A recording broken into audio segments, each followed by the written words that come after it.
2-3 paper വാങ്ങിക്കും, ചെരിഞ്ഞ് നിൽക്കട കുലിഞ്ഞ് നിൽക്കട എന്ന് പറയും. അങ്ങനെ ഞാൻ കുലിഞ്ഞു നിന്നിടത്ത്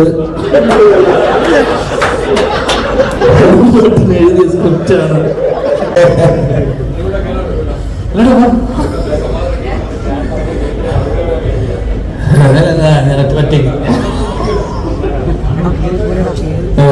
ഇതൊരു ഓഡിയോ, എന്റെ ആദ്യത്തെ ഓഡിയോയിൽ വെച്ചാൽ തോന്നുന്നത് സത്യമായിട്ടും.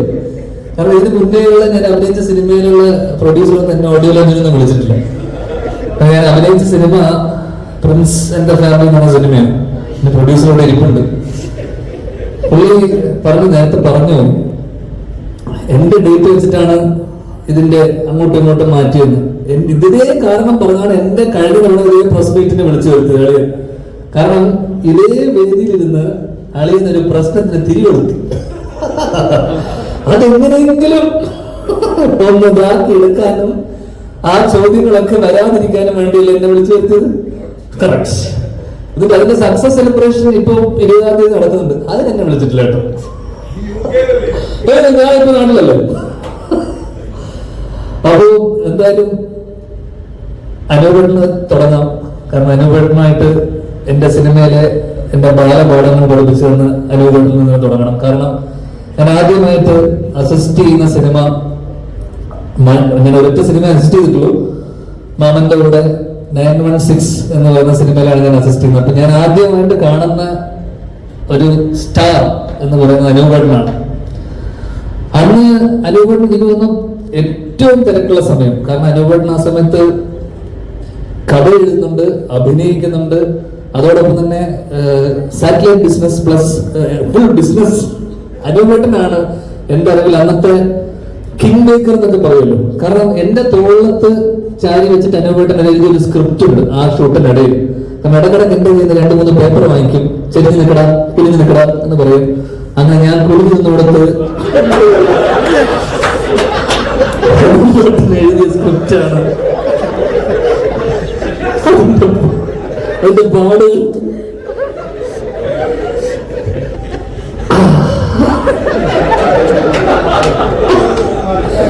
സിനിമയാണ്. മറന്നോ? ആ സിനിമയാണ് ട്രിവാൻഡ്രത്തിലോട്ടില്ല, ഡേവിഡ് ആൻഡ് ഗോളിയാത്ത്.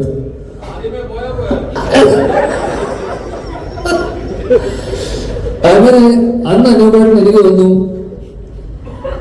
ഇത് എത്രത്തോളം സത്യമാണെന്ന് അറിയില്ല, പക്ഷെ ഞാൻ ഇപ്പോഴും വിശ്വസിക്കുന്നത്, കാരണം ലാൽ സാറിനെക്കാളും മമ്മൂട്ടിയെക്കാളും അന്ന് ഏറ്റവും ശമ്പളം വാങ്ങിച്ചിരുന്ന നടൻ അനൂപ് മേനോനാണ്. സത്യമല്ലേ? സത്യം സത്യം സത്യം സത്യം സത്യം. ഇപ്പോഴും അങ്ങനെ തന്നെയാണോ? കാരണം അനൂപേട്ടനൊരു അന്നൊരു പാക്കേജ് ആയിരുന്നു എന്റെ അറിവിൽ.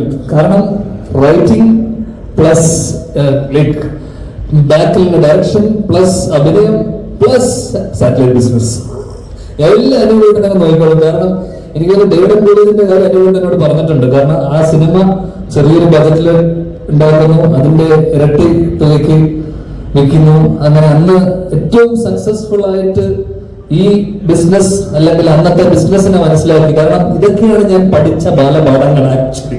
അപ്പൊ ഇതിന്റെ സെറ്റിൽ വന്നപ്പോ എന്നോട് അന്ന് പറഞ്ഞൊരു കാര്യമുണ്ട്, നീ എന്ത് ചെയ്യുന്നു ഇപ്പൊ? ഞാൻ പറഞ്ഞു അനൂപിന്റെ പാഠ പിന്തുടരുന്നു. കാരണം അപ്പൊ അനൂപിനോട് പറഞ്ഞ കാര്യം എന്ന് വെച്ച് കഴിഞ്ഞാൽ, ഉള്ള സമയത്ത് നമ്മൾ ആ സമയം എന്ന് വെച്ച് കഴിഞ്ഞാൽ കാടടച്ച് വെടിവെക്കുക, അതിലേക്ക് ഒന്നും കൊള്ളും. ആ കൊള്ള കഴിഞ്ഞ് പിന്നീട് പലരും നടനെ സംബന്ധിച്ചിടത്തോളം പിന്നീട് ഒരു 10 സിനിമയും കൂടെ കിട്ടും.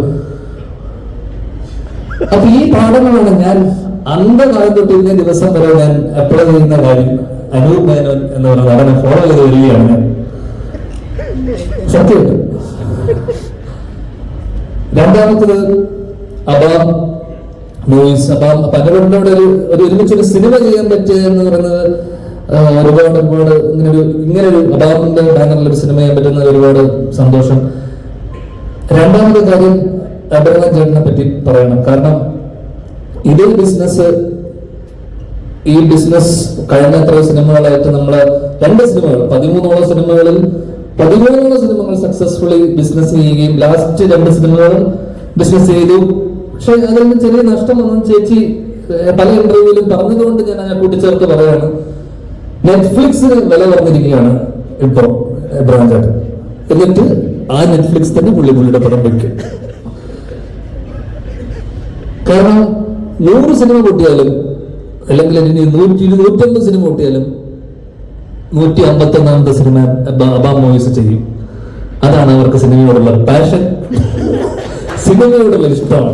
അല്ലാതെ ലിസ്റ്റിംഗ് സ്റ്റീഫനെ പോലെ കച്ചവട ബുദ്ധി മാത്രം കണ്ടുകൊണ്ട് സിനിമയെ അപ്രോച്ച് ചെയ്യുന്ന ഒരു ബാനറല്ല അബാം മൂവീസ്.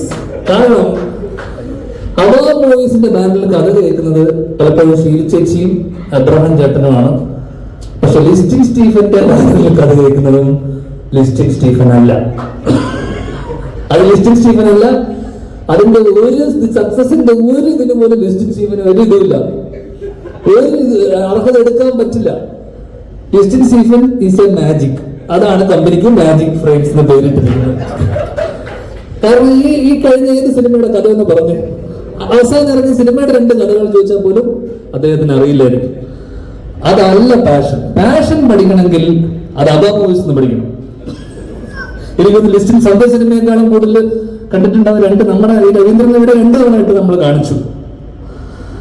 എന്തായാലും ഇനി 3ാമത് പറയാനുള്ളത്, ഈ പരിപാടി അലമ്പാക്കാൻ വന്നിരിക്കുന്ന കുറച്ച് പേരുണ്ട്. അവരോടാണ് അസീസ് നടന്നു. നീ എന്തിനുണ്ട് വന്നു എന്നുള്ളതിന്റെ കാര്യം